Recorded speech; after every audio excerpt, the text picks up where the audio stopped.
जय हिंद साथियों, हम लोग पिछले क्लास में आपका एनसीईआरटी का क्लास स्टार्ट किए थे। एनसीईआरटी का एक सीरीज लेकर आए हैं। उसमें हम पहले स्टार्ट किया था आपका क्लास टेंथ का चैप्टर नंबर 11। ये आपका चैप्टर है विद्युत, इलेक्ट्रिसिटी। इसको हम स्टार्ट किए थे और इसमें हम देखे थे, पहले पढ़े थे आपका विद्युत धारा यानी इलेक्ट्रिक करेंट। विद्युत धारा क्या होते हैं, इसका यूनिट क्या होते हैं और इससे संबंधित प्रश्न भी हल किए थे। फिर आपका सेकेंड पढ़े थे हम टॉपिक विभवांतर, ठीक है। क्या पढ़े थे? विभवांतर पढ़े थे, सेकेंड टॉपिक, ठीक है। थर्ड पढ़े थे हम लोग यानी ओम का नियम, ठीक है। ओम का नियम पढ़े थे और उसके बाद हम कुछ बात किए थे कि प्रतिरोध क्या होता है और प्रतिरोध कैसे किसी विद्युत परिपथ में विद्युत आवेश को रोकता है, रोकने की कोशिश करता है। ये टॉपिक हम लोग पिछले क्लास में पढ़े थे और इससे संबंधित प्रश्न भी हल किए थे। आज हम इसका आगे बढ़ेंगे और आज आपका इस चैप्टर को समाप्त कर देंगे, यानी ये चैप्टर आज आपका समाप्त हो जाएगा। और इसके बाद प्रतिरोध से यानी विद्युत धारा से, इसके बाद आपका विद्युत धारा से कोई भी प्रश्न आएगा वो आपको बन जाना चाहिए और बनेगा ही, चाहे न्यूमेरिकल हो चाहे आपका थ्योरेटिकल हो, ठीक है। तो चलिए आज का क्लास स्टार्ट करते हैं। आज का पहला टॉपिक है कि वह कारक जिन पर किसी चालक का प्रतिरोध निर्भर करता है, यानी किसी भी कंडक्टर का प्रतिरोध किन बातों पर निर्भर करता है, इसको हम देखेंगे। ये आपका कुछ क्रियाकलाप है, क्रियाकलाप को आप देख लीजिएगा, ठीक है। जो आपका इम्पोर्टेंट पॉइंट है इस पर हम बात करेंगे। आगे देखिए, यहाँ पर कहा गया कि यह पाया गया कि जब तार की लंबाई दुगुनी करते हैं तो एमीटर का पाठ्यांक आधे हो जाते हैं। इसका अर्थ ये हुआ कि जब हम तार का लंबाई दुगुना करते हैं तो एमीटर का पाठ्यांक आधे, मतलब एमीटर से किसको मापते हैं? विद्युत धारा को मापते हैं। इसका मतलब कह रहा है क्या? विद्युत धारा आधी हो जाती है, विद्युत धारा आधी हो जाती है। यानी लंबाई को दोगुना करते हैं तो विद्युत धारा आधी हो जाती है। इसका अर्थ क्या हुआ? इसका अर्थ ये हुआ कि लंबाई हम बढ़ाते हैं तो रेजिस्टेंस भी आपका क्या होता है? बढ़ जाता है। रेजिस्टेंस बढ़ जाता है तब तो विद्युत धारा कम हो जाते हैं। रेजिस्टेंस जब तक बढ़ेगा नहीं तो विद्युत धारा को कौन रोकेगा, यानी विद्युत का आवेश के प्रवाह को कौन रोकेगा? इसका मतलब कहने का अर्थ ये हुआ कि रेजिस्टेंस यहाँ से लंबाई के डायरेक्टली प्रोपोर्शनल होते हैं। यहाँ से बात को समझना होगा तभी आप ये निकाल पाएंगे। उसके आगे देखिए क्या कर रहा है, उसके आगे कर रहा है परिपथ में समान पदार्थ और समान लंबाई का मोटा तार जोड़ने पर एमीटर का पाठ्यांक बढ़ जाता है। अब देखिए क्या कर रहा है, कर पदार्थ सेम है, लंबाई भी सेम है, लेकिन इसका मोटाई बढ़ा देते हैं तो उससे जो करंट प्रवाहित होते हैं, विद्युत धारा, वो क्या होते हैं? बढ़ जाते हैं। अब देखिए, अब मोटाई बढ़ा दिया तो विद्युत धारा बढ़ गया। इसका मतलब है इस आवेश को रोकने वाले क्या हो गया? कम हो गया। आवेश के प्रवाह को कौन रोकता है? रेजिस्टेंस रोकता है। इसका मतलब ये हुआ कि यहाँ विद्युत धारा बढ़ गया, विद्युत धारा बढ़ गया, इसका मतलब क्या? रेजिस्टेंस कम हो गया। इससे एक चीज़ पता चला यहाँ पर कि रेजिस्टेंस जो होता है वो क्रॉस सेक्शनल एरिया के व्युत्क्रमानुपाती होता है। कैसे समझ में आया? क्योंकि जब हम सेम तार को, सेम लंबाई और को मोटाई बढ़ा दिए हैं तो उसमें करंट के प्रवाह बढ़ गया है। इसका मतलब ये हुआ कि जब हम मोटाई बढ़ाते हैं तब इसका रेजिस्टेंस क्या होता है? कम हो जाता है, तब तो विद्युत धारा अधिक हो जाते हैं। पिछले क्लास में बताए थे कि रेजिस्टेंस क्या करता है, प्रतिरोध क्या करता है, तो विद्युत के आवेश के प्रवाह को वो रोकने की कोशिश करता है, ठीक है। तो यहाँ से हमें पता चला कि रेजिस्टेंस जो है वो एरिया का इन्वर्सली प्रोपोर्शनल होता है। आगे आपको और डिटेल्स में समझ में आएगा। आगे देखिए क्या कह रहा है, कह रहा है एमीटर के पाठ्यांक में तब भी अंतर आता है जब परिपथ में भिन्न पदार्थ परंतु समान लंबाई और समान अनुप्रस्थ काट के क्षेत्रफल को जोड़ते हैं। अब देखिए कह रहा है सेम लंबाई का, ठीक है, सेम लंबाई और सेम क्रॉस सेक्शनल एरिया का दो अलग अलग कंडक्टर लेते हैं। मान लीजिए एक तांबा का एक लोहा का है, तब कह रहा है इसमें भी करंट अलग अलग प्रवाहित होते हैं। इसका अर्थ ये हुआ कि जो इसका रेजिस्टेंस होता है वो आप पदार्थ के नेचर पर भी डिपेंड करता है कि ये पदार्थ कैसे है। तो यहाँ से हमें तीन चीज़ पता चला कि रेजिस्टेंस जो होता है वो लंबाई के डायरेक्टली प्रोपोर्शनल होता है, रेजिस्टेंस जो होता है वो क्रॉस सेक्शनल एरिया के इन्वर्सली प्रोपोर्शनल होता है, और रेजिस्टेंस जो होता है वो पदार्थ के नेचर के डायरेक्टली प्रोपोर्शनल होता है। पदार्थ के नेचर यानी प्रकृति पर भी ये डिपेंड करता है, प्रकृति पर भी डिपेंड करता है। तो यहाँ से आप तीन बात ध्यान रखिएगा, किसी भी कंडक्टर का रेजिस्टेंस जो होता है वो लंबाई के समानुपाती होते हैं और क्रॉस सेक्शनल एरिया यानी अनुप्रस्थ काट के क्षेत्रफल के व्युत्क्रमानुपाती होते हैं। और पदार्थ के प्रकृति पर डिपेंड करता है, यानी उसके डायरेक्टली प्रोपोर्शनल होते हैं। तो ये चीज़ ध्यान रखिएगा। और यहीं से इस दोनों को एक साथ लेंगे तो यहाँ से हम कह सकते हैं कि R जो होता है वो डायरेक्टली प्रोपोर्शनल टू L/A होता है। यहाँ से हम प्रोपोर्शनल को हटाएंगे तो एक कांस्टेंट आएगा, इसी कांस्टेंट का नाम बोलते हैं रो रेजिस्टिविटी, और ये आपका आता है L/A हो जाएगा। यहाँ से आपका फार्मूला आ गया R बराबर रो इंटू L/A। इससे आप याद रखिएगा R बराबर रो इंटू L/A, इससे याद रखिएगा। यहीं से आपका एग्जाम में बहुत सारे प्रश्न बनते हैं।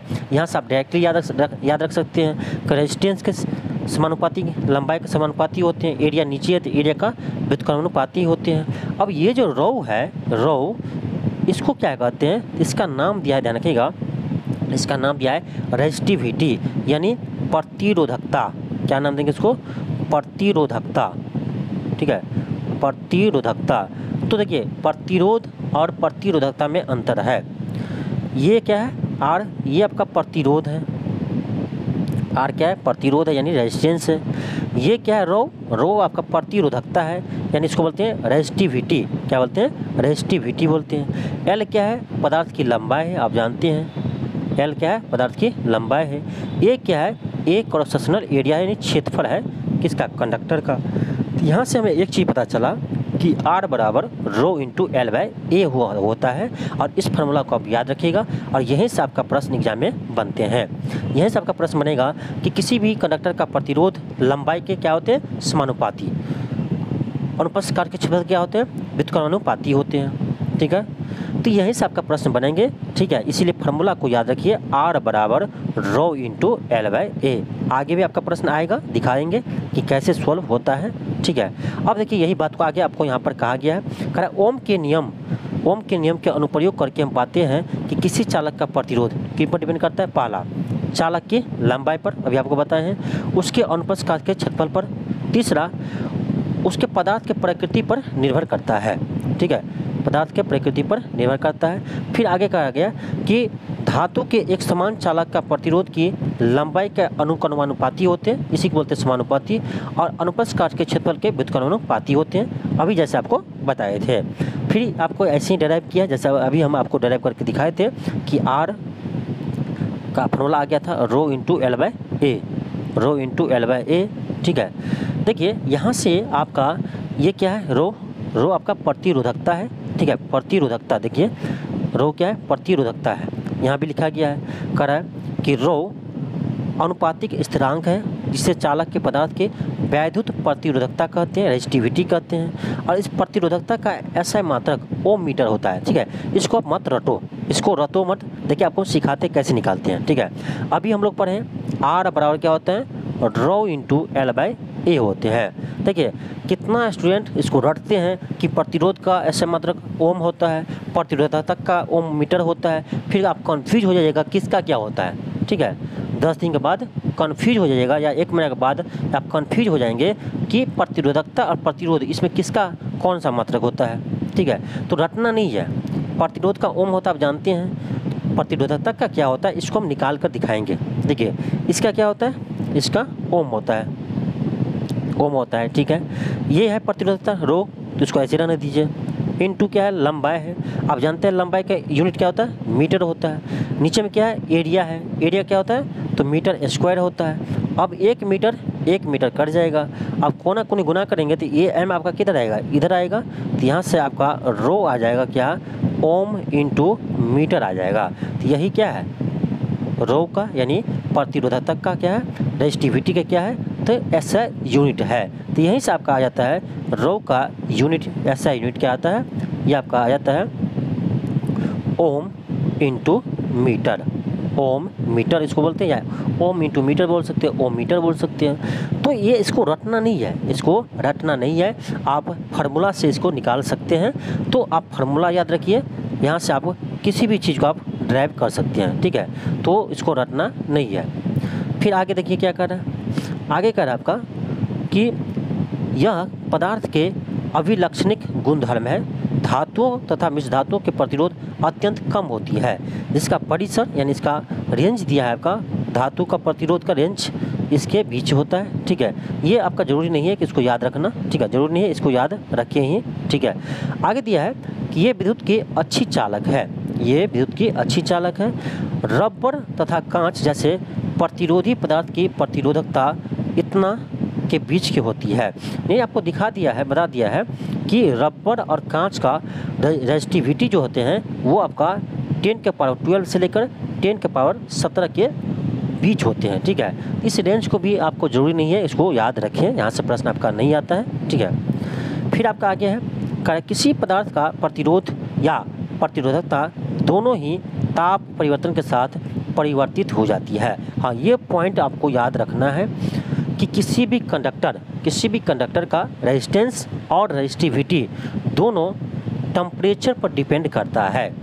इस बात को याद रखना है, किसी भी कंडक्टर का रेजिस्टेंस और रेजिस्टिविटी यानी प्रतिरोध और प्रतिरोधकता दोनों टेम्परेचर पर डिपेंड करता है।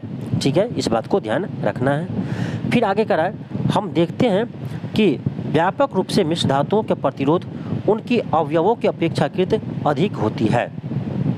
क्या कर रही है, ये कर आपका कि देखते हैं कि व्यापक रूप से मिश्र धातुओं का प्रतिरोधकता उसके अवयवों धातुओं की अपेक्षा अधिक होती है। मिश्र धातुओं का उच्च ताप पर शीघ्र ही उपचयन यानी दहन नहीं होता है। ये कह रहा है कि किसी भी मिश्र धातु का हाई टेम्परेचर पर इसका शीघ्र ही दहन नहीं होता है। ठीक है, यही कारण है कि मिश्र धातुओं का उपयोग विद्युत इस्त्री, रोस्टर आदि में किया जाता है। जो आपका आयरन होते हैं जिससे हम लोग कपड़ा को पर आयरन करते हैं वो, और रोस्टर आदि चीज़ जो बनते हैं उसमें हम किसका यूज करते हैं, मिश्र धातु का यूज करते हैं, क्योंकि मिश्र धातु तुरंत किसी ताप पर नहीं गलता है, इसीलिए इसमें हम मिश्र धातु का प्रयोग करते हैं। फिर कह रहा है विद्युत बल्बों के तंतुओं का निर्माण में तो एकमात्र टंगस्टन का उपयोग किया जाता है। ये भी कह रहा है आपका कि विद्युत बल्ब के जो फिलामेंट होते हैं उसमें हम किसका यूज करते हैं, तो एकमात्र कह रहा है टंगस्टन का ही उपयोग किया जाता है, जबकि कॉपर और एल्युमिनियम का उपयोग विद्युत संचरण के लिए उपयोग किए जाने वाले तारों का निर्माण में किया जाता है। यहाँ से आपको एक चीज़ ध्यान रखना है कि विद्युत बल्ब का जो फिलामेंट बना होता है वो किसका बना होता है, टंगस्टन का बना होता है। और ये ध्यान रखना है कि जो तार आपका बनता है वो कॉपर और एल्युमिनियम का बनता है। ठीक है, इस बात को ध्यान रखना है कि बल्ब का फिलामेंट टंगस्टन का बना होता है। और ये क्वेश्चन आपका इस बार बीपीएससी टियर 3 में आया था। ठीक है, तो एनसीईआरटी से आपका सेम टू सेम प्रश्न आपको उठा लेते हैं, चाहे आपका बीपीएससी की एग्जाम हो, सिविल सर्विस का या कोई भी एग्जाम हो, सीधे पॉइंट एनसीईआरटी से उठाकर आपके एग्जाम में पूछ दिए जाते हैं। आगे चलिए ना, आगे आपका न्यूमेरिकल क्वेश्चन भी मिलेगा सेम टू सेम जो आपके एग्जाम में पूछा है। ठीक है, अब यहाँ से देखिए, तो अभी तक हम क्या पढ़े हैं, ये चीज़ ध्यान रखिएगा, रेजिस्टेंस का फार्मूला R बराबर रो इंटू L/A। ठीक है, फिर यहाँ से हम पढ़े थे कि रेजिस्टिविटी जो आपका होता है, रेजिस्टिविटी उसका ऐसा यूनिट क्या होता है, तो ऐसा यूनिट अभी आपको निकाल कर हम दिखाए थे क्या होता है, तो ओम मीटर होते हैं, ओम मीटर होते हैं। इससे आप ध्यान रखिएगा, इस फार्मूला से आप इसको निकाल सकते हैं आराम से। आगे देखिए, आपका कुछ पदार्थ का प्रतिरोधकता रेजिस्टिविटी दिया है। ठीक है, जैसे सिल्वर का दिया है, ठीक है, कॉपर के दिया है, तो इसको आप के पर डिपेंड करता है, इसको आप याद कीजिए या न कीजिए। कभी कभी आपके एग्जाम में पूछ दिए जाते हैं, लेकिन इसको याद रखना जरूरी नहीं है। मेन चीज़ याद रखिए, जैसे टंगस्टन है इसका आप याद रख सकते हैं, जैसे कॉपर है सिल्वर है तो उसका आप याद रख सकते हैं। ये आपका इम्पोर्टेंट इतना नहीं है, उसको याद रखना। ठीक है, चलिए आगे देखते हैं। आगे और भी दिया है आपका, ठीक है, मिश्र धातु दिया है, देखिए कुछ मिश्र धातु आपको दिया है, जैसे नाइक्रोम तार का प्रयोग करते हैं, तो नाइक्रोम में कौन कौन से धातु रहते हैं, तो निकेल, क्रोमियम, मैग्नीज और आपका Fe लोहा रहते हैं। तो ये आपका कुछ मिश्र धातु दिए हैं, इसे आप देख सकते हैं। चलिए आगे बढ़ते हैं। आगे आपका कुछ प्रश्न दिया है, अब चलिए हम प्रश्न को हल करते हैं। और आपका यहीं पर सीखना है कि न्यूमेरिकल क्वेश्चन को कैसे हल करते हैं। जब आपका कंसेप्ट क्लियर हो जाता है आपको ना, तो न्यूमेरिकल क्वेश्चन हल करना बहुत ईजी होता है। जब आप कंसेप्ट सीख जाते हैं, फार्मूला आपको याद रहता है, कभी नहीं भूलते हैं, तो आपको न्यूमेरिकल क्वेश्चन बनाना बहुत आसान हो जाते हैं। चलिए देखिए, आपको हल करके दिखाते हैं। क्वेश्चन आपका देखिए फर्स्ट है, कर यदि किसी विद्युत बल्ब के तंतु यानी फिलामेंट का प्रतिरोध 1200 ओम है, तो यह बल्ब 220 वोल्ट के स्रोत से कितनी विद्युत धारा लेगी यानी लेगा। पहला प्रश्न आपका ए है।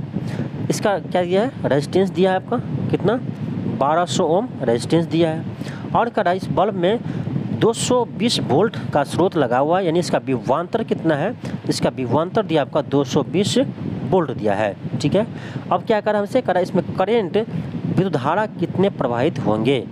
तो ये आपका ओम्स लॉ में हम पढ़ाए थे, क्या V बराबर क्या होता है आपका I इंटू R होता है। यहाँ से हम I का फॉर्मूला निकाल सकते हैं, क्या होगा, तो R को इधर ले जाएंगे तो आपका V बट्टे R आ जाएगा। यही हमको निकालना है यहाँ पर, क्योंकि V भी दिया है और आपका R भी दिया है।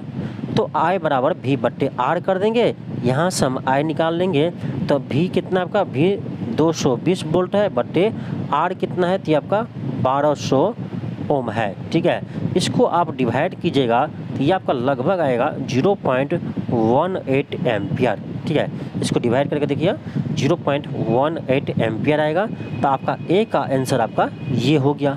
ठीक है, फिर देखिए इसी टाइप का आपका अगला प्रश्न दिया है, तो ये तो फर्ज आपको बनता है अगला प्रश्न बनाकर आप आंसर कमेंट करें। ठीक है, अगला प्रश्न भी सेम है आपका। ठीक है, डाटा चेंज है, सेम प्रश्न आपका है। अगला प्रश्न देखिए क्या कर रहा है, बी में कर रहा है, यदि किसी विद्युत हीटर के कुंडली का प्रतिरोध 100 ओम है और विद्युत हीटर 220 वोल्ट के स्रोत से कितनी धारा लेगी। आपका कोई हीटर है, इसका प्रतिरोध दिया है 100 ओम, तो हमें क्या दिया है, आर दिया है, कितना दिया है 100 ओम दिया है, और विभवांतर दिया है कितना 220 वोल्ट दिया है। तो ये क्या, यहाँ से आई नहीं निकलेगा, आई बराबर क्या होगा, फिर हमको मान लीजिए याद नहीं है, मान लीजिए हमको आई बराबर याद नहीं है, तो हमको तो ये तो याद है ना, V बराबर आई इंटू आर, ये तो सबको याद रहता है। यहाँ से हम आई निकाल लेंगे, क्या होगा, आर इधर आएगा तो V बट्टे आर हो जाएगा। जरूरी नहीं है आपका इसको भी रटे, हर चीज़ को रटना जरूरी नहीं है। एक चीज़ आपको आता है, ये आपको आता है, तो ये हम कभी निकाल सकते हैं, कभी भी निकाल सकते हैं। ठीक है, तो इसको मेन चीज़ को ध्यान रखिए। ठीक है, यहाँ से आपका आई क्या आ गया, आई बराबर आ गया आपका V बट्टे आर आ गया। V कितना है 220 वोल्ट है, R कितना है, R आपका 100 है, 0 0 कट जाएगा, ये आपका आ जाएगा 2.2 आ जाएंगे। यहाँ से आपका आ गया 2.2 एम्पियर, 2.2 एम्पियर। तो आपका A भी बन गया और B भी बन गया। तो बहुत सिंपली आपका क्वेश्चन बन गया। कैसे बना, फार्मूला आपको याद था तो बन गया, इसीलिए कहते हैं आप यहाँ से एक फार्मूला इसी को ध्यान रखिए मात्र, V बराबर IR। यहीं से आपका 2-3 फार्मूला बनेगा, सारा प्रश्न आपको यहीं से बन जाएंगे। चलिए आगे देखते हैं आपका, आगे फिर आपका प्रश्न है। अब प्रश्न आपका है कि जब कोई विद्युत हीटर के स्रोत से 4 एम्पियर विद्युत धारा लेता है, तब उनके टर्मिनल के बीच का विभवांतर 60 वोल्ट है, तो करा उस विद्युत हीटर कितना विद्युत धारा लेगा जब विभवांतर 120 वोल्ट तक बढ़ा दिया जाएगा। अब देखिए प्रश्न क्या कह रहा है, पहले प्रश्न करा आपका कि जब किसी विद्युत हीटर का स्रोत से 4 एम्पियर विद्युत धारा लेता है। ठीक है, क्या दिया हमें, आई दिया है करंट 4 एम्पियर, कब दिया है, जब विभवांतर आपका 60 वोल्ट का हो। क्वेश्चन ये कह रहा है कि किसी हीटर का विभवांतर आपका कितना है 60 वोल्ट है, तो करंट आपका 4 एम्पियर आता है। तो कह रहा है इसी हीटर में जब हम 120 वोल्ट तक इसका विभवांतर को बढ़ा देंगे तब करंट कितना प्रवाहित होगा। ये अच्छा प्रश्न है और बहुत सिंपल है। ठीक है, बहुत सिंपल है। कैसे, देखिए हमको दिया क्या है, हमको पहले करंट दिया है कब, 4 एम्पियर दिया है, जब विभवांतर आपका कितना है 60 वोल्ट है। तो यहाँ से हम एक चीज़ निकाल सकते हैं, क्या, V बराबर क्या होता है, आई इंटू आर होता है। तो यहाँ से हम क्या निकाल सकते हैं, आर निकाल सकते हैं। आर बराबर क्या आ जाएगा आपका, V बट्टे आई हो जाएगा, V बट्टे आई हो जाएगा। तो यहाँ से हम आर निकालेंगे, आर बराबर V बट्टे आई, V आपका कितना है 60 है, और बट्टे आई कितना है 4 है, 15 चौका 60, 15 ओम आ गया। हमें एक चीज़ मालूम हो गया, इस हीटर का प्रतिरोध कितना है 15 ओम है। तो हमें ये चीज़ मालूम हो गया, आर बराबर आ गया आपका कितना 15 ओम। अब देखिए आगे क्या दिया है, उस समय विद्युत हीटर की कितनी विद्युत धारा लेगा जब विभवांतर 120 वोल्ट बढ़ा दिया जाए। तो इसका विभवांतर करा अब जब हम 120 वोल्ट कर देंगे तब इससे करंट कितना प्रवाहित होंगे। देखिए हीटर का जो प्रतिरोध पहले था वही अभी भी रहेगा। ठीक है, जो पहले प्रतिरोध था वो अभी भी रहेगा। किसको चेंज कर रहे हैं, सिर्फ विभवांतर को चेंज कर रहे हैं। ठीक है, तो यहाँ से आपका आर दिया है, भी हमें पता है, आर भी पता है, तो आई नहीं निकलेगा। आई बराबर क्या आ जाएगा आपका, V बट्टे आर हो जाएगा। तो V आपका कितना है 20 वोल्ट है, आर कितना है 15 है, तो 15 8 120 होता है। यहाँ से आपका 8 एम्पियर आ गया। आई बराबर क्या आया 8 एम्पियर आ गया। इसका आंसर आपका हो जाएगा फाइनली 8 एम्पियर। 8 एम्पियर। तो बहुत सिंपल प्रश्न था, ठीक है, बस आपको समझना है। आंसर भी देख लीजिए इसका भी क्या आया 8 एम्पियर ही आया है। अब देखिए ये जो आपका प्रश्न दिया है, ऐसे प्रश्न आपके एग्जाम में पूछे जाते हैं, ठीक है। ऐसे प्रश्न आपका बीपीएससी टीआरई 3 में आपको पूछा गया है और टीआरई 2 में भी ऐसे प्रश्न आपका लगभग आया था। यानी जो आपका अच्छे एग्जाम होते हैं उसमें ऐसे प्रश्न आपको आते हैं और ये बहुत सिंपल है, कोई भी उसको बना सकते हैं। देखिए क्वेश्चन क्या कर रहा है, क्वेश्चन कह रहा है दिए गए किसी पदार्थ के L लंबाई और A मोटाई पर तार का प्रतिरोध 4 ओम है। अब क्वेश्चन ये कर रहा है कि कोई आपका कंडक्टर है, ठीक है, इसका लंबाई आपका L है और क्रॉस सेक्शनल एरिया A है, तो इसका प्रतिरोध जो है वो आपका कितना है 4 ओम आता है, ठीक है।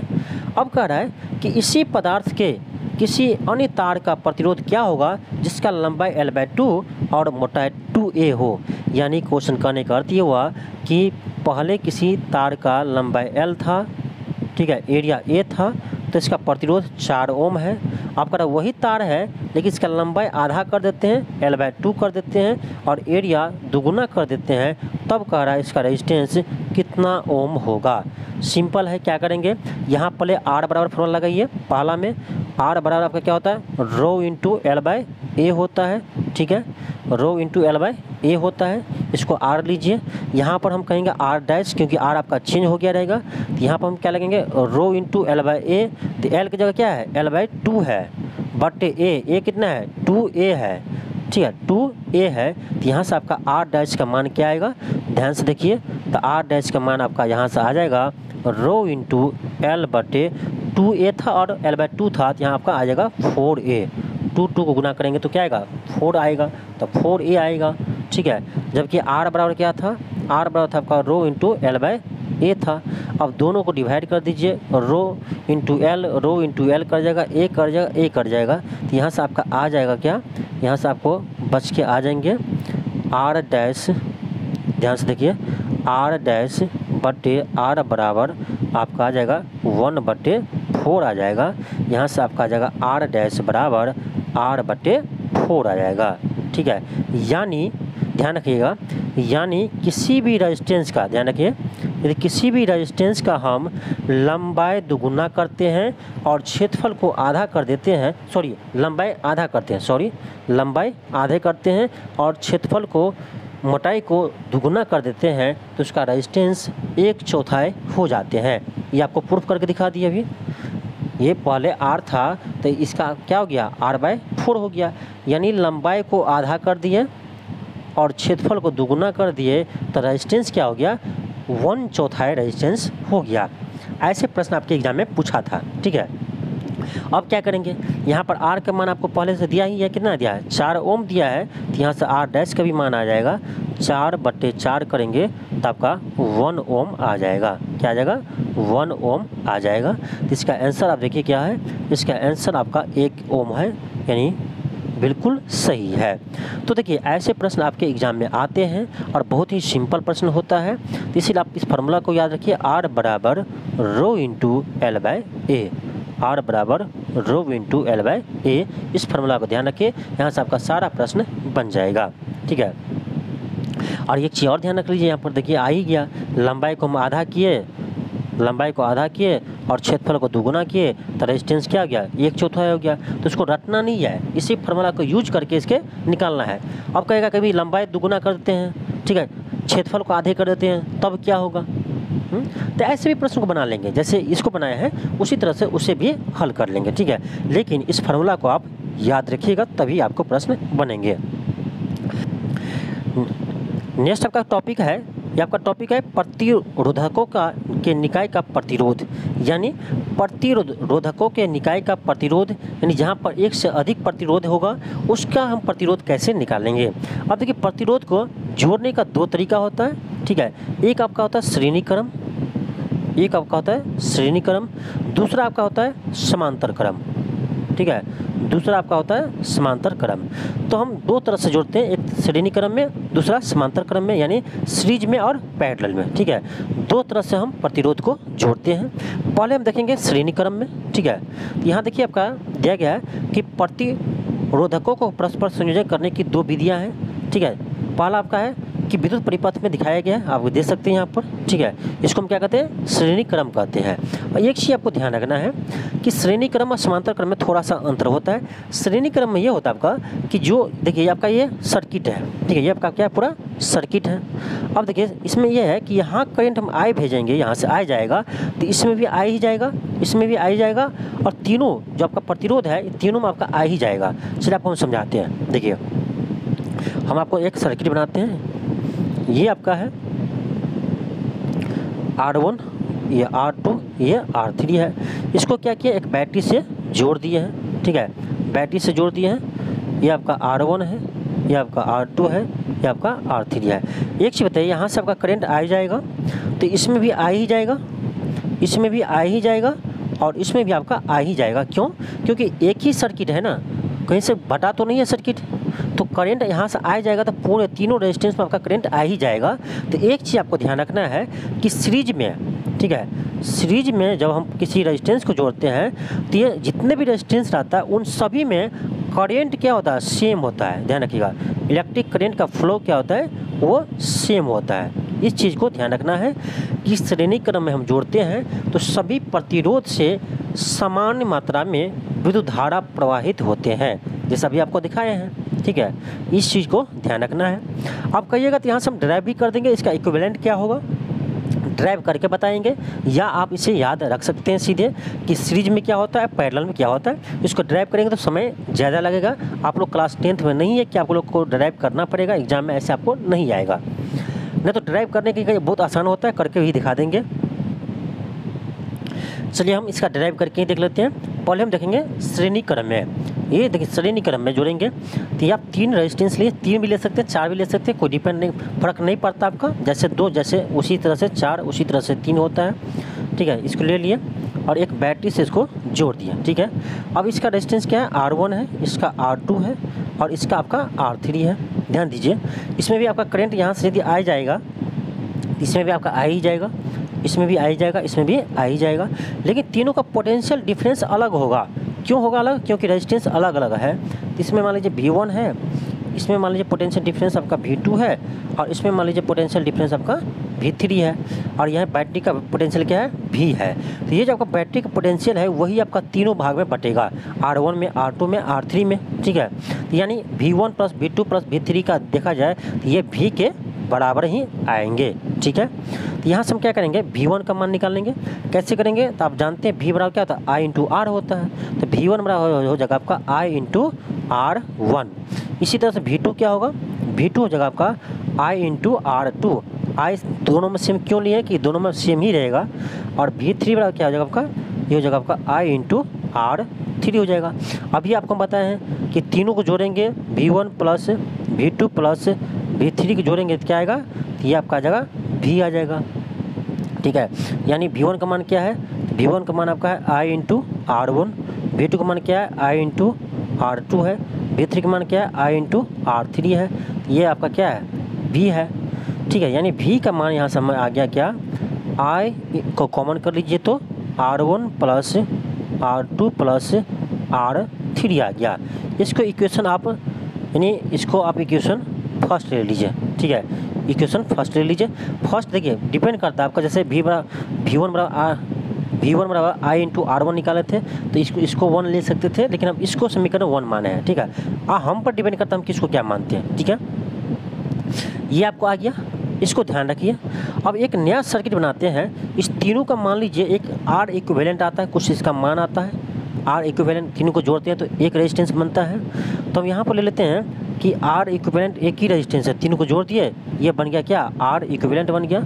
और इसी को सेम बैटरी से जोड़ते हैं। ठीक है, तो अभी भी करंट I ही प्रवाहित होगा। ठीक है, तो यहाँ से आपका क्या आ जाएगा, यहाँ से हम लिखेंगे V बराबर क्या, तो I into R equivalent, I into R equivalent. इसको मान लीजिए आप इक्वेशन सेकेंड।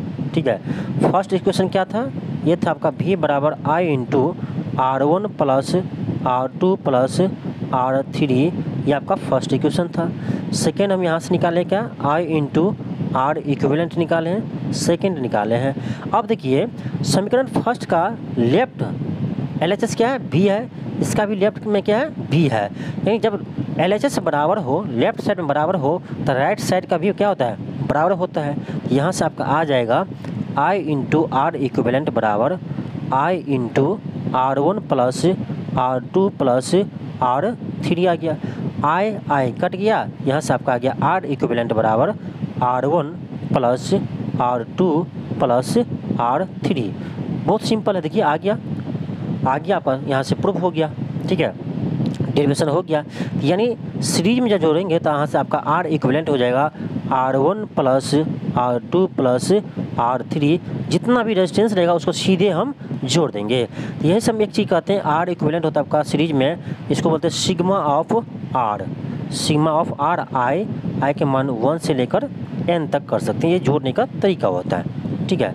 तो आप यहाँ से याद रख सकते हैं कि R इक्विवेलेंट आप बराबर सीरीज में सिंपली जोड़ देना है, जितना भी रेजिस्टेंस रहेगा R1 plus R2 plus R3 या R4 जितना भी रहेगा, ये आपका होता है सीरीज में होता है, ठीक है। प्रूफ भी करके आपको दिखा दिए यहाँ पर, ठीक है। यहाँ पर सेम टू सेम यहाँ पर किया हुआ है, आप इसको भी देख सकते हैं। ऐसा आपको हम जो बता दिए उसी तरह से होता है, ठीक है, प्रूफ आपका सेम टू सेम है, ठीक है। अब देखिए यहाँ से हमें एक चीज़ क्लियर हो गया, R इक्विवेलेंट, यहाँ से आपका क्लियर हो गया R equivalent R1 plus R2 plus R3, जितने भी रेजिस्टेंस रहेगा उसको सीधे जोड़ देना है, ठीक है। हाँ एक चीज़ और देखिए इसमें क्या है कि ये जो आपका R इक्विवेलेंट आएगा ये R1 से भी ज़्यादा रहेगा, R2 से भी अधिक रहेगा और R3 से भी अधिक रहेगा। सिंपली है, कैसे, देखिए मान लीजिए कि एक आपका 2 ओम का रेजिस्टेंस है, ठीक है, 2 ओम का रेजिस्टेंस है। एक दूसरा आपका है 4 ओम का रेजिस्टेंस, इसको जोड़ दिए। एक तीसरा आपका है 1 ओम का रेजिस्टेंस। इस तीनों को हम जोड़ रहे हैं, किसमें, सीरीज में जोड़े हैं। इसका R इक्विवेलेंट कितना होगा आप लोग बताइए, इसका R इक्विवेलेंट कितना होगा। तो क्या करेंगे, यहाँ से ये तीनों का सीरीज में जुड़ा हुआ है, तो R इक्विवेलेंट क्या होगा, R1 plus R2 plus R3 होगा। तो तीनों को आप जोड़ दीजिए, तीनों को आप जोड़ेंगे तो कितना आएगा, तो 2 प्लस 4 प्लस 1 ये आपका आएगा 7 ओम। अब देखिए 7 ओम इसका इक्विवेलेंट आया, तो क्या 2 से अधिक नहीं है 7, 4 से अधिक है, 1 से अधिक है। तो यहीं पर एक कंसेप्ट बनता है कि जब हम सीरीज में जोड़ते हैं तो उसका प्रत्येक प्रतिरोध से अधिक होता है इक्विवेलेंट प्रतिरोध, ठीक है। यही आपको यहाँ पर कहा गया है कि जब बहुत से प्रतिरोध को श्रेणी क्रम में संयोजित करते हैं तो संयोजन का कुल प्रतिरोध R1 R2 R3 के योग के बराबर होता है, और इस प्रकार का संयोजन का प्रतिरोध किसी भी व्यक्तिगत प्रतिरोध के प्रतिरोध से अधिक होता है। यानी कहने का अर्थ ये हुआ कि जो इसका प्रतिरोध है, जिसको हम जोड़े हैं R1 R2 R3 को, इन सभी से आपका इक्विवेलेंट प्रतिरोध क्या होता है, अधिक होता है, जो आपका भी हम प्रूफ करके दिखा दिए हैं, ठीक है। अब देखिए आपका ये प्रश्न इसी पर आधारित दिया गया है।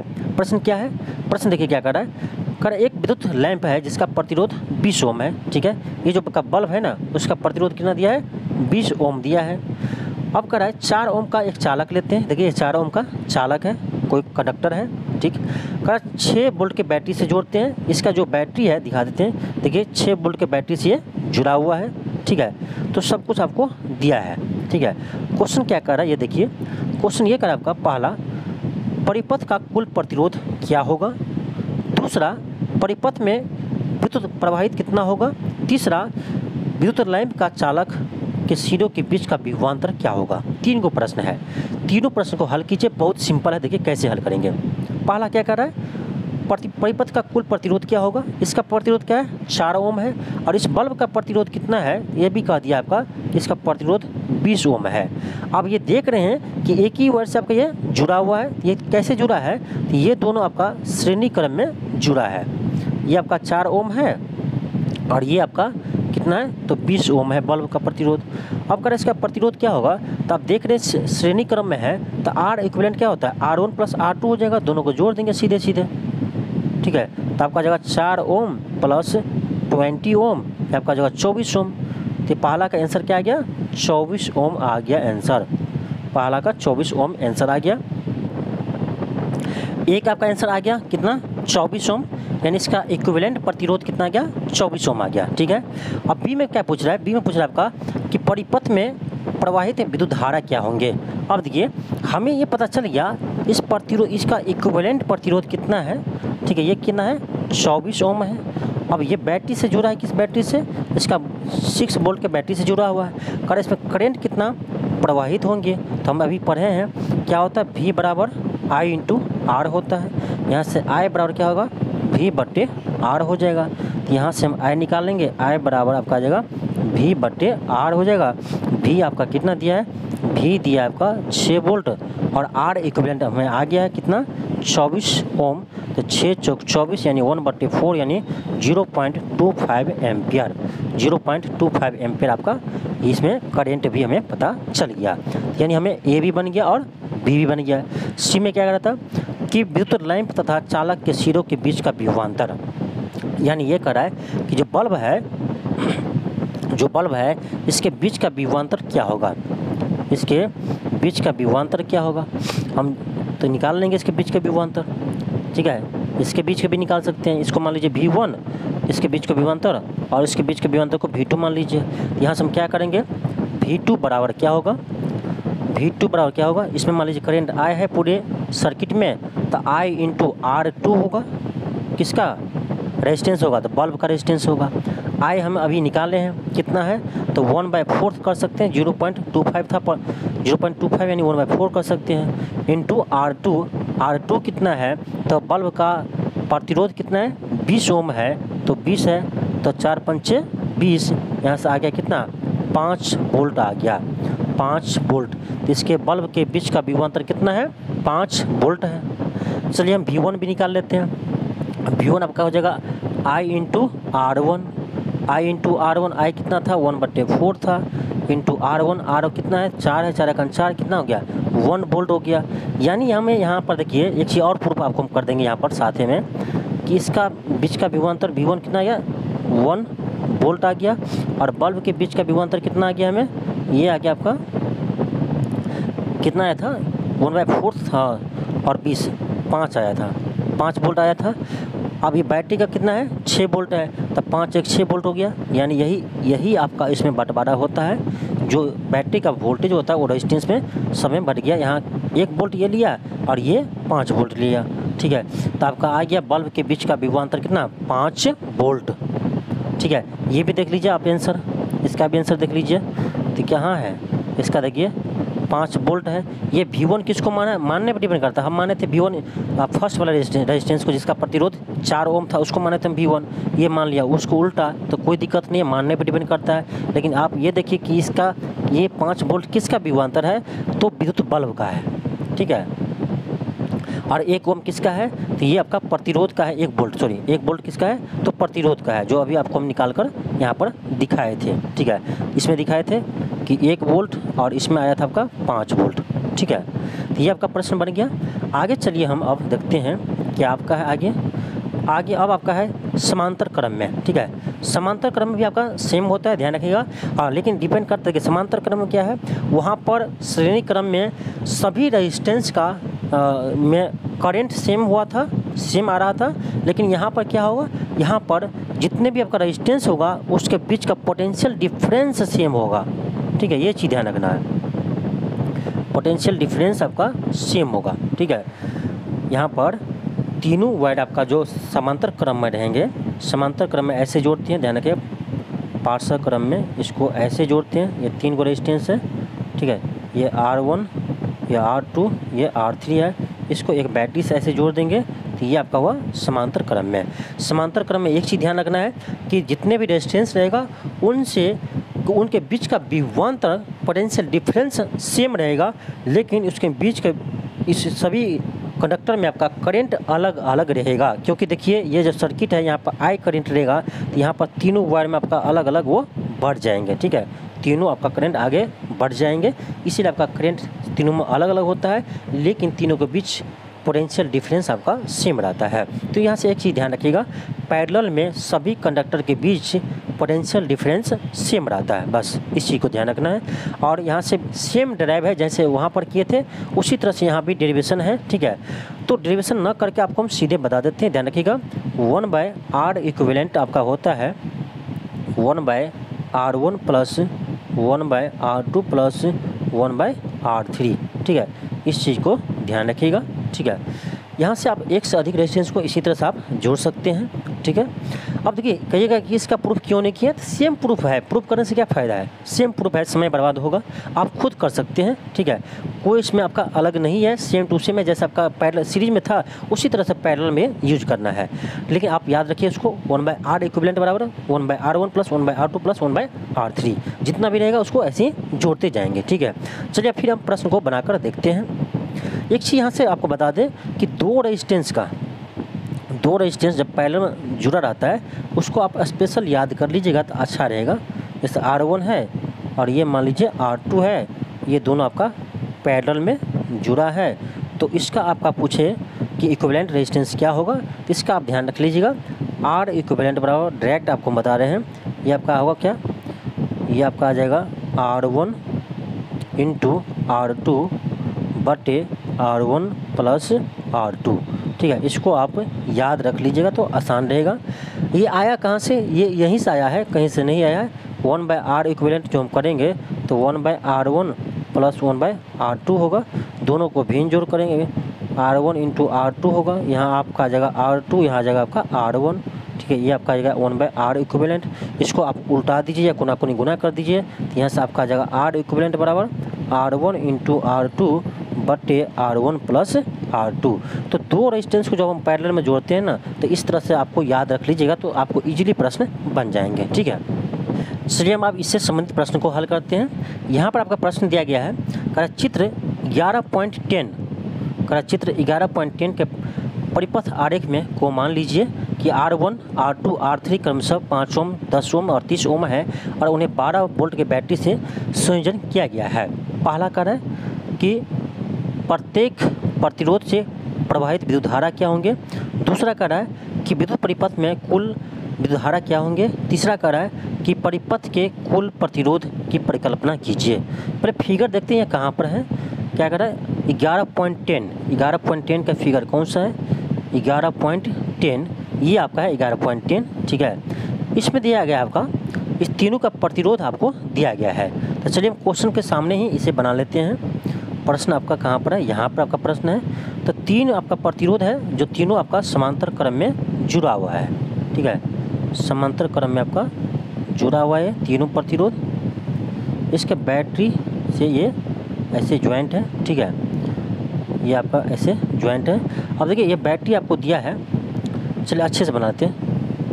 तीन प्रतिरोध, ये आपका ये हुआ, दूसरा आपका ये हुआ, तीसरा आपका ये हुआ, और इसको एक बैटरी से जोड़ दीजिए, एक बैटरी से इसको जोड़ दिया, ठीक है। ये आपका है 5 ओम, ये आपका है 10 ओम और ये आपका है 30 ओम, और ये बैटरी दिया है 12 वोल्ट की, ठीक है। अब कह रहा है कि प्रत्येक, पहला क्वेश्चन ये है कि प्रत्येक रेजिस्टेंस से कितना विद्युत धारा प्रवाहित होंगे।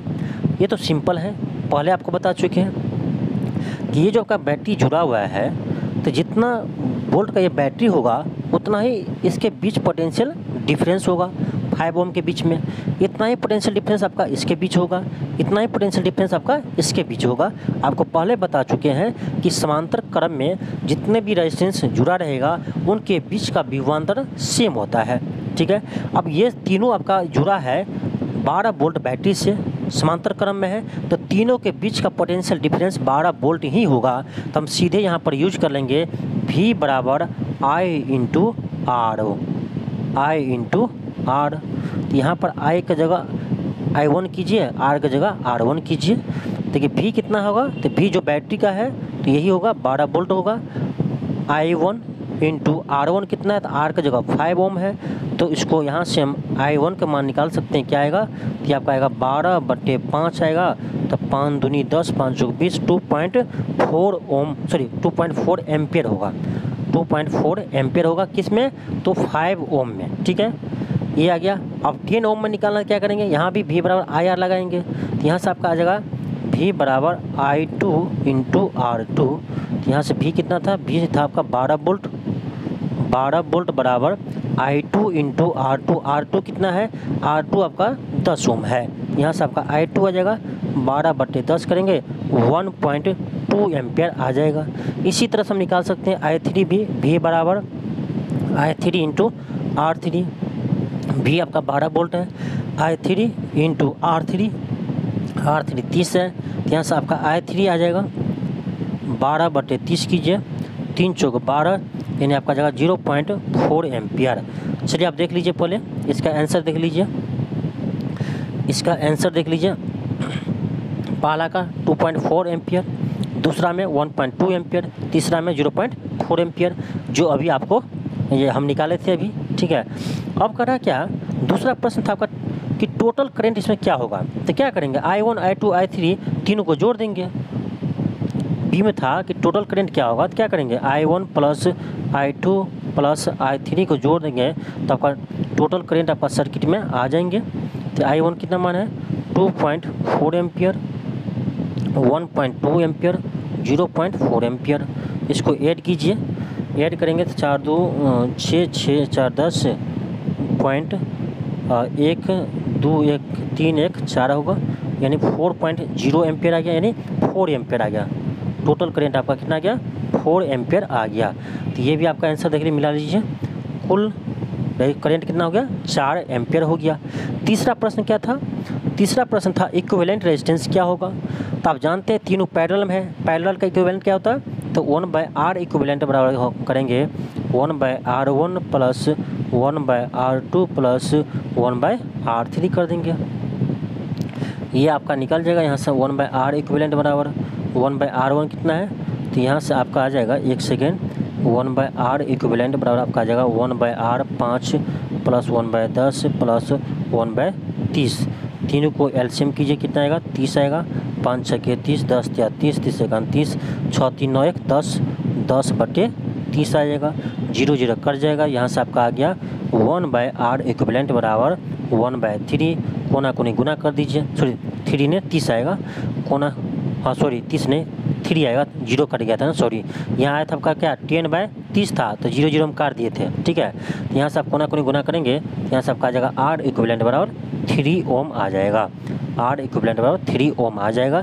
चलिए इसका भी आंसर आप मिला लीजिए, बिल्कुल आपका सही है, 3 ओम है, ठीक है। यह प्रश्न आपका बन गया।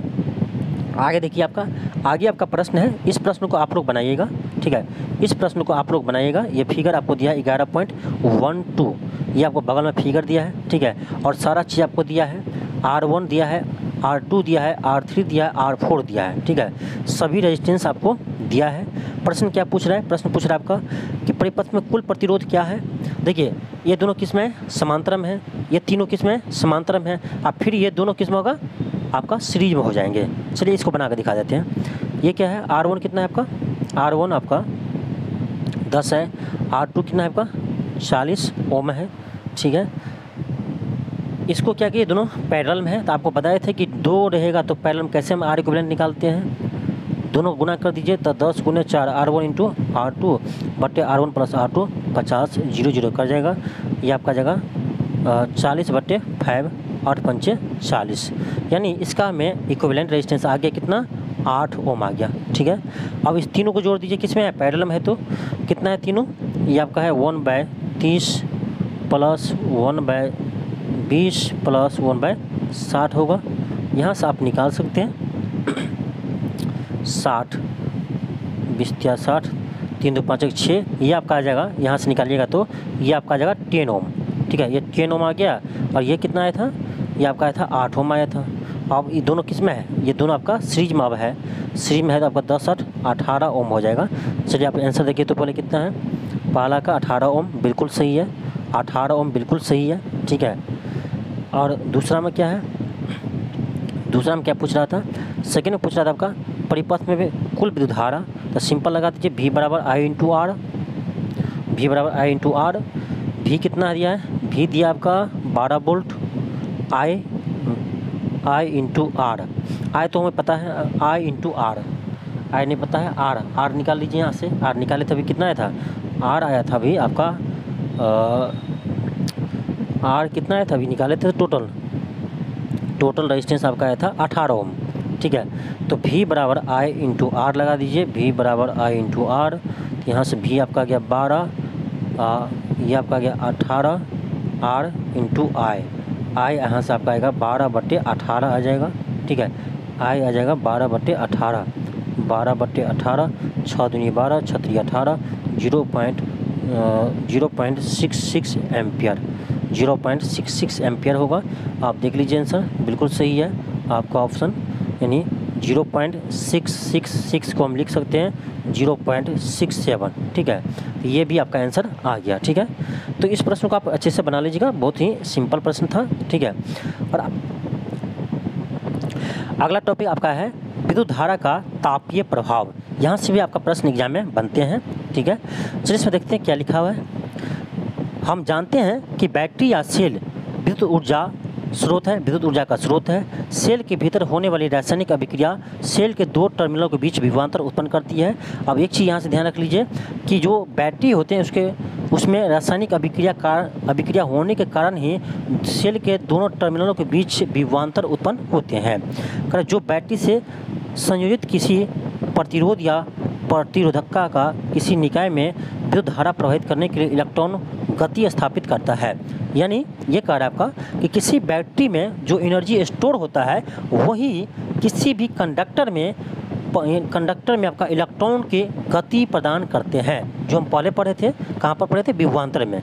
जहाँ हम लोग विभवांतर पढ़े थे वहीं पर हम पढ़े थे कि विभवांतर जो होता है वो क्या करता है, तो किसी भी कंडक्टर में इलेक्ट्रॉन के प्रवाह को बढ़ाता है। इलेक्ट्रॉन का प्रवाह वही करवाता है कौन, विभवांतर। वही चीज़ यहाँ पर कर रहा है कि किसी भी सेल या बैटरी में जो एनर्जी स्टोर रहता है वही एनर्जी किसी भी कंडक्टर में इलेक्ट्रॉन के प्रवाह प्रदान करते हैं, यानी गति उसको प्रदान करते हैं। यही चीज़ यहाँ पर कहा गया है। आगे कहा गया है कि 11.2 में अध्ययन किया है कि परिपथ में विद्युत धारा बनाए रखने के लिए स्रोत को अपनी ऊर्जा खर्च करते रहना पड़ता है। यानी बिल्कुल हम लोग पढ़े हैं पहले कि विद्युत धारा का प्रवाह कब तक होते रहेगा, जब तक उससे ऊर्जा खर्च होते रहेगा। जो बैटरी लगा रहता है उसमें ऊर्जा स्टोर रहता है, तो जब तक बैटरी में ऊर्जा स्टोर है तब तक इलेक्ट्रॉन का प्रवाह होगा, विद्युत धारा प्रवाहित होंगे।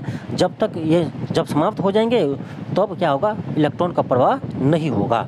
ठीक है, फिर आगे कह रहा है कि यह ऊर्जा कहाँ चली जाती है। विद्युत धारा बनाए रखने में खर्च हुई स्रोत की ऊर्जा का कुछ भाग उपयोग कार्य करने में उपयोग होता है, और करा स्रोत के ऊर्जा के शेष भाग उस ऊष्मा को उत्पन्न करने में खर्च होता है जो संधारित्र के ताप में वृद्धि करता है। अब देखिए क्या कह रहा है, अब आगे कह रहा है कि जो बैटरी में ऊर्जा स्टोर रहता है उसमें से कुछ ऊर्जा तो इलेक्ट्रॉन के प्रवाह गति कराने में खर्च होते हैं, और जो बाकी आपका शेष ऊर्जा होते हैं, ध्यान रखिएगा, बाकी जो आपका शेष ऊर्जा है वो क्या करते हैं, तो वह जो कंडक्टर का एलिमेंट है, कंडक्टर है, उसको गर्म करने में यूज करते हैं। यहाँ देख लीजिए क्या कर रहे हैं, स्रोत की ऊर्जा का शेष भाग उस ऊष्मा के रूप में उत्पन्न करने में खर्च होता है जो संधारित्रों के ताप में वृद्धि करता है। ठीक है, आप देखेंगे बल्ब अब जब जलते हैं थोड़ा देर अधिक देर तक जलते हैं तो उसको छुएगा तो वो गर्म रहते हैं। क्यों रहते हैं गर्म, तो वही विद्युत ऊर्जा के उसमें प्रभाव के कारण वो गर्म रहते हैं। यहाँ कह भी रहा है कि जो शेष ऊर्जा होता है वो संधारित्रों को ताप में वृद्धि करता है। कारण इसका प्रक्षेपण प्राय हम अपने दैनिक जीवन में करते हैं। जैसे हम किसी विद्युत पंखे को निरंतर काफ़ी समय तक चलाते हैं तो वो गर्म हो जाता है। इसके विपरीत यदि विद्युत परिपथ में विशुद्ध रूप से प्रतिरोध है तो बैटरी से केवल प्रतिरोध का ही समूह संयोजित होती है, तो स्रोत की ऊर्जा नियंत्रण पूर्ण रूप से ऊष्मा के रूप में क्षय होती रहती है। यानी किसी बैटरी से आप किसी रेजिस्टेंस को जोड़ दीजिए तो रेजिस्टेंस क्या करता है, ऊष्मा का क्षय करते रहता है। इसीलिए आप देखते होंगे कि जो हीटर होते हैं, जो हीटर का नाइक्रोम के बने होते हैं, वो क्या करते हैं, अधिक प्रतिरोध होता है नाइक्रोम का, अधिक प्रतिरोध होने के कारण वो क्या करते हैं, अधिक एनर्जी जनरेट करते हैं। क्या करते हैं, अधिक ऊष्मा उत्पन्न करते हैं। इसीलिए हम लोग तो हीटर में नाइक्रोम के तार का प्रयोग करते हैं, क्योंकि नाइक्रोम का तार ना का प्रतिरोध अधिक होता है। जब प्रतिरोध अधिक होगा तो इससे क्या होगा, ऊष्मा भी अधिक उत्सर्जित होंगे। यही बात यहाँ पर कर रहा है, इसे विद्युत धारा का तापीय प्रभाव कहते हैं। इसे ही हम विद्युत धारा का तापीय प्रभाव कहते हैं। ठीक है, यानी जो बल्ब जल रहा है वो भी विद्युत धारा के प्रभाव के कारण ही जल रहा है। जो हीटर का यूज करते हैं वो भी आपका विद्युत धारा के प्रभाव, तापीय प्रभाव के कारण ही होते हैं, यूज करते हैं। अब इसका प्रभाव का उपयोग विद्युत हीटर, विद्युत इस्त्री जैसे युक्तियों में प्रयोग करते हैं। यहाँ से आपका प्रश्न भी बनता है कि जो हीटर होते हैं वो किस पर कार्य करते हैं। तो याद रखिएगा, विद्युत धारा के ऊष्मीय प्रभाव का कार्य करते हैं कौन, हीटर। ठीक है, हीटर जो होते हैं और जो आपका इस्त्री करते हैं, आयरन जो होते हैं, वो भी आपका विद्युत धारा के ऊष्मीय प्रभाव पर ही कार्य करते हैं। फिर आपको आगे कह रहा है, प्रतिरोध आर के किसी प्रतिरोधक पर विचार कीजिए। ठीक है, मान लीजिए किसी का प्रतिरोध आर है तो कह रहा उसके प्रतिरोधक पर विचार कीजिए जिसमें विद्युत धारा I प्रवाहित हो रही है। मान लीजिए कि उसके बीच के विभवांतर भी है।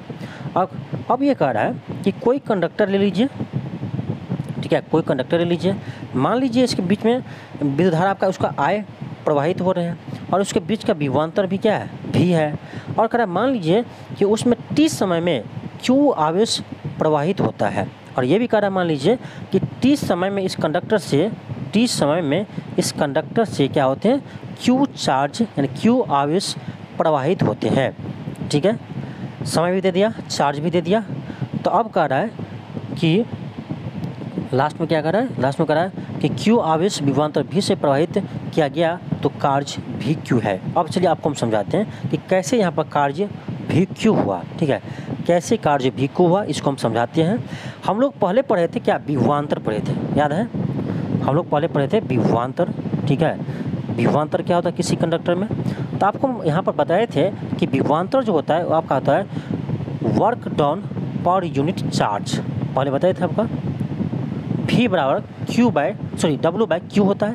ये आपको हम पहले पिछले क्लास में बता चुके हैं। यानी विभवांतर जो होते हैं वो आपका होता है work done per unit charge, work done per unit charge होता है। यहीं से आप कोना कोनी गुना कीजिएगा तो यहाँ से आपका W का फॉर्मूला आ जाएगा आपका क्या, V इंटू Q आ जाएगा।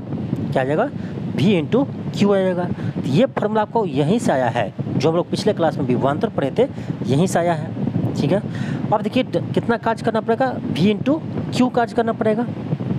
अतः स्रोत से T टाइम में VQ ऊर्जा आपूर्ति करना चाहिए। अतः स्रोत द्वारा परिपथ में निवेशित शक्ति क्या होंगे। अब आपको समझाते हैं कैसे हम शक्ति का फॉर्मूला को ड्राइव करेंगे पावर का। ये देखिए, ये चीज़ आपको समझ गए हैं कि किसी भी कंडक्टर में, ध्यान दीजिए बहुत अच्छा टॉपिक है यहाँ पर। ये आपको पढ़ने से नहीं समझ में आएगा कि सीधे आप रीडिंग देंगे तो ये आपको समझ में नहीं आएगा। 100% है कि कोई यहाँ से यहाँ तक आपको रीडिंग दे देगा तो ये समझ जाएगा कि ये कैसे आया है, ये 100% आपको समझ में नहीं आएगा। हम आपको समझाते हैं कैसे होता है। ठीक है, ये समझिए, ये तो हम लोग अभी देखे हैं या पिछले क्लास में भी देखे थे। ये कंडक्टर आपका है, ठीक है, कंडक्टर आपका है और इसमें आपको बोलते हैं कि Q चार्ज है। ठीक है, Q चार्ज है तो आपको पता है तो विभवांतर क्या होता है, तो ये आपका होता है W/Q होता है। यहीं से हमें एक चीज़ यहाँ से आपका फॉर्मूला आ गया W बराबर V इंटू Q आ गया। ठीक है, ये आ गया, ध्यान रखिएगा क्या आ गया, W बराबर वर्क बराबर आपका आ गया V इंटू Q आ गया। इसको आप याद रखिए, ये वर्क है। आप जानते हैं पावर क्या होता है, पावर क्या होता है, पावर होता है आपका work done by per unit time या rate of change of work with respect to time is called power. Rate of change of work with respect to time is called power, यानी समय के सापेक्ष किए गए कार्य को हम पावर कहते हैं। ठीक है, तो यानी P बराबर आपका होता है W/T होता है फार्मूला के रूप में कहा जाए तो। पावर होता है आपका वर्क डन पर यूनिट समय, ये भी ध्यान रख सकते हैं, वर्क डन पर यूनिट समय होता है आपका क्या, पावर होता है। अब यहाँ देखिए, यहाँ हम क्या किए हैं, W का फॉर्मूला निकाले हैं, क्या निकाले हैं, V इंटू Q निकाले हैं। यहाँ W की जगह हम V इंटू Q लिख सकते हैं। ठीक है, अब बट्टे यहाँ पर T कर दीजिए। ठीक है, बट्टे क्या कर देंगे, T कर देंगे। तो यहाँ से हमें फाइनली आपका आ जाएगा पावर का फॉर्मूला QV/T। समझ आ गया कैसे आया। ठीक है, P बराबर QV इंटू QV/T। अब देखिए हम इसको ऐसे अलग अलग कर सकते हैं क्या, v को अलग कर दीजिए, q को अलग कर दीजिए, बटे t को अलग कर दीजिए, कर सकते हैं। अब ये भी जानते हैं हम q बाई टी क्या होता है, पिछले क्लास में हम लोग पढ़े हैं, ये होता है आपका करेंट होता है, I होता है, I याद आ रहा है, पिछले क्लास में जो हम लोग पढ़े थे। तो यहाँ से आपका क्या आ जाएगा, इस q बटे टी को हम हटाकर I लिख सकते हैं, तो यानी यहाँ से आपका आ जाएगा p बराबर v इंटू I आ जाएगा। देखिए फार्मूला डेराइव हो गया पावर का। तो जब तक बेसिक नहीं समझेंगे आपको फार्मूला भी समझ में नहीं आएगा कि कहाँ से आया है, ठीक है। तो यहाँ से हम लोग डेराइव कर लिए कि पावर का फार्मूला आपका आ गया v इंटू आई आ गया, ठीक है, v इंटू आई आ गया। और इसको याद रखिएगा v इंटू आई को, ये भी समझ में आ गया कि कहाँ से फार्मूला आया, ठीक है।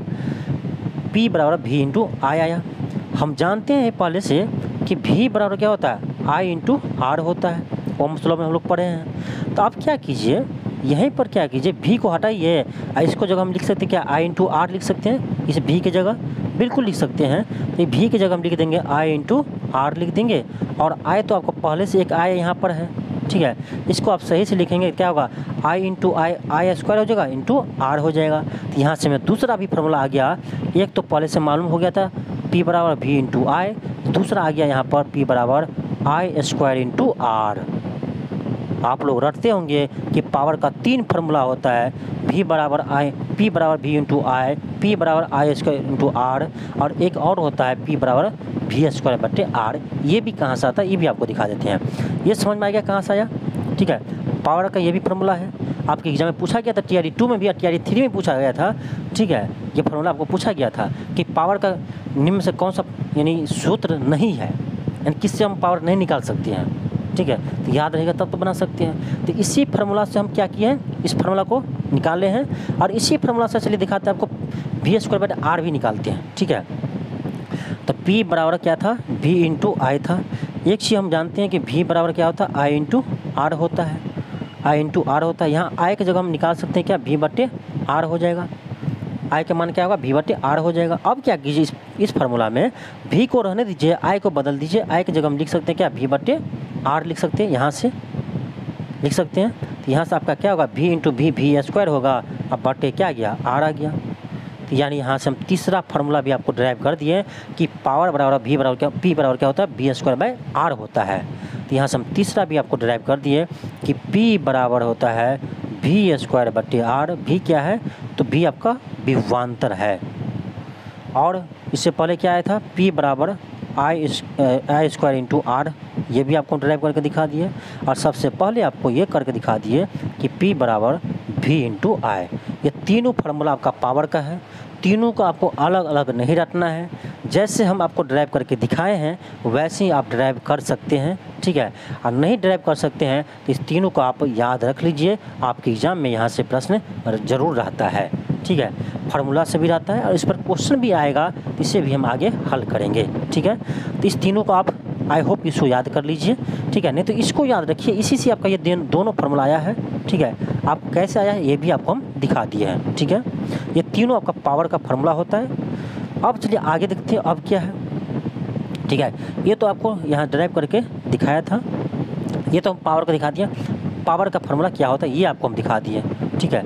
अब देखिए कि किसी भी परिपथ से जो आपका एलिमेंट होता है उससे आपका ना ऊष्मा भी उत्सर्जित होता है, ठीक है, ऊष्मा भी उत्सर्जित होता है। तो ये क्या होता है आपका ध्यान रखिएगा। तो H बराबर H क्या है, हीट है, हीट यानी ऊर्जा है, ठीक है।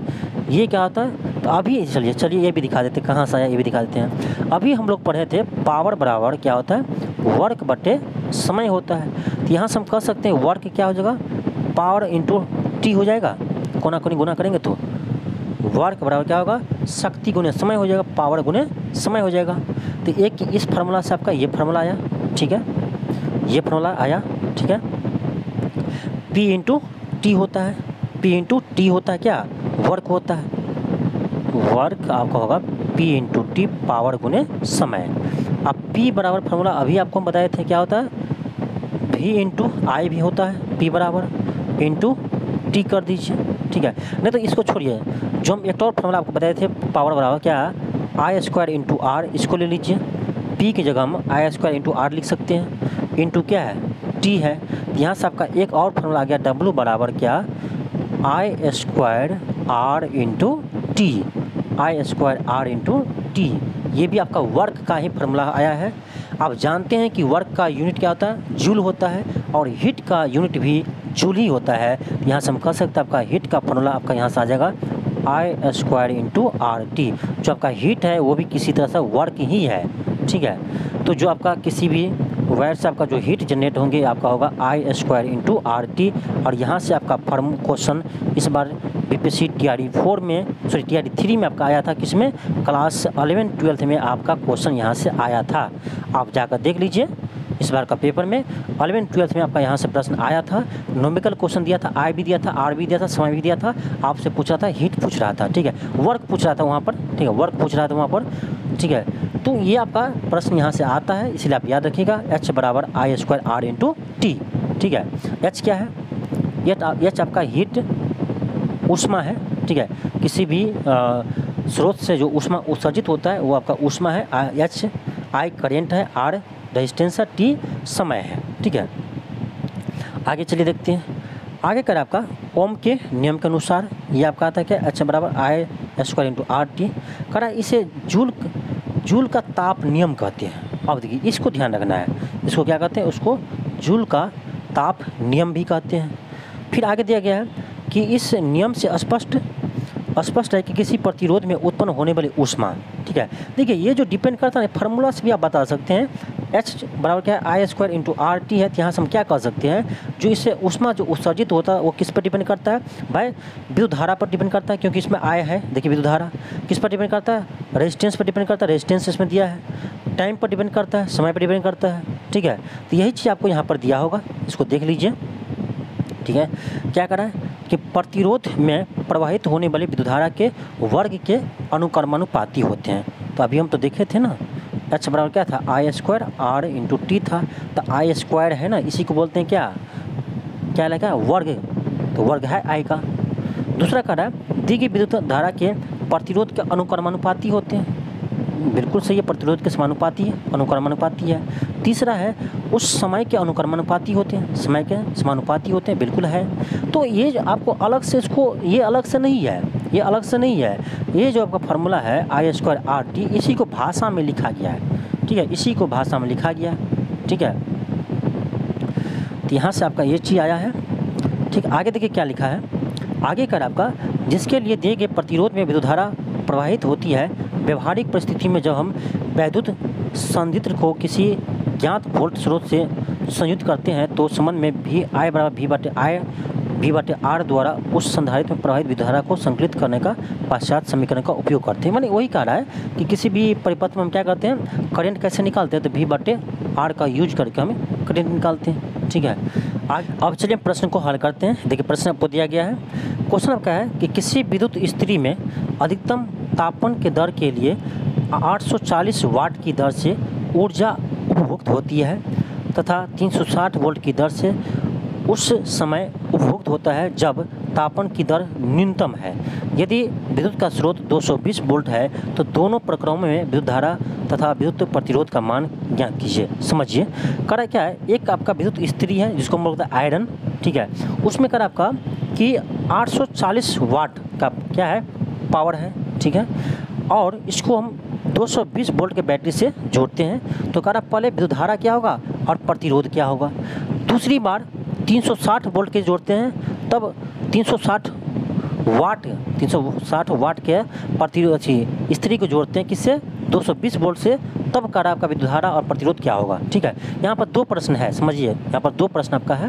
पहला आपका है 840 वाट दिया है, ठीक है, और 220 वोल्ट से उसको जोड़ते हैं, तब कह रहा विद्युत धारा क्या होगा। तो हम अभी पढ़े हैं P बराबर क्या होता है आपका, V इंटू I होता है। यहाँ से हम I तो निकाल सकते हैं ना, I बराबर आपका क्या हो जाएगा, I बराबर आपका हो जाएगा P बटे V हो जाएगा, I बराबर P बटे V हो जाएगा। तो यहाँ से हम I निकाल देंगे, आपका आ जाएगा P बटे V।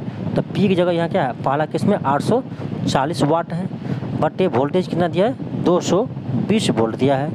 0 काट दीजिए, ठीक है, 0 काट देंगे, यहाँ से आपका आ जाएगा 84 बटे 22 आ जाएगा। इसको डिवाइड कीजिएगा, लगभग आपका 3.82 एम्पियर आ जाएगा। ठीक है, ये हुआ आपका पहला केस में क्या ये विद्युत धारा हुआ पहला केस में। अब करा क्या प्रतिरोध पहला केस में क्या होगा, तो ये भी हम जानते हैं प्रतिरोध के लिए V बराबर I इंटू आर। यहाँ से हम R निकालेंगे तो क्या होगा V बटे I होगा, V बटे I होगा। I यहाँ से आपका आ गया है, अब V हमको दिया है 220 वोल्ट, तो क्या R नहीं आ जाएगा, बिल्कुल आ जाएगा। तो यहाँ से आपका R आ जाएगा 3.82 बटे 220 आ जाएगा। ठीक है, इसको आप डिवाइड कीजिएगा, आपका आंसर आ जाएगा। ठीक है, पॉइंट में आएगा जो भी आएगा आप डिवाइड कीजिएगा। ठीक, अब दूसरा केस में देखते हैं हम। दूसरा केस में क्या है, दूसरा केस में आपका सेम टू सेम है। अब लेना है 360 वाट लेना है, तो फिर लिखेंगे P बराबर V इंटू आई। यहाँ से I निकालेंगे, I बराबर आपका आ जाएगा क्या P बटे V हो जाएगा। यहाँ से P आपका 360 वाट है, V आपका 220 है, दोनों को डिवाइड कीजिएगा, आपका यहाँ से आंसर आएगा। ठीक है, डिवाइड कीजिएगा आ जाएगा।